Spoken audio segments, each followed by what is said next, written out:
Picture this. The sun is setting over the Nile, casting a golden glow on vast stretches of sand.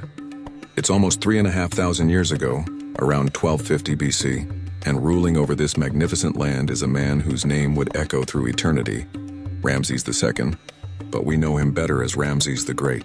And great isn't just a title, it was his reality. Imagine a leader so powerful, so ambitious, that he wasn't just a king. He was considered a living god.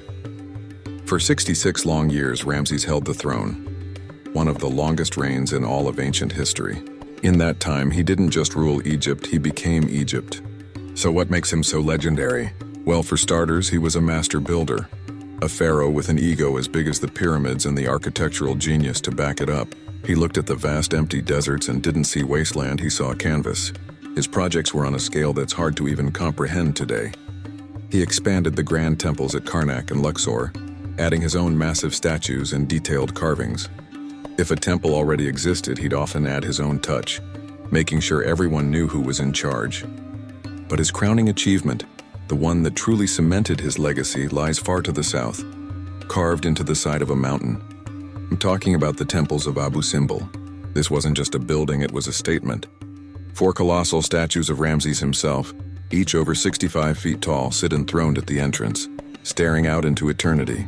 They were designed to intimidate and impress anyone who approached Egypt from the south, a clear message of a pharaoh's divine power. But here's the most incredible part. The entire temple was precisely aligned so that twice a year, on February 22nd and October 22nd, the first rays of the rising sun would pierce through the darkness of the inner sanctuary. The light would travel over 200 feet deep into the mountain, illuminating the statues of 3 gods and, of course, the statue of Ramses the Great himself. For a few brief moments, the pharaoh's stone face would be lit up, as if being re-energized by the sun god Ra. Imagine witnessing that ancient magic. But Ramses wasn't just a builder.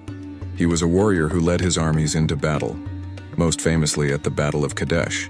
He was a diplomat who signed the world's first known peace treaty.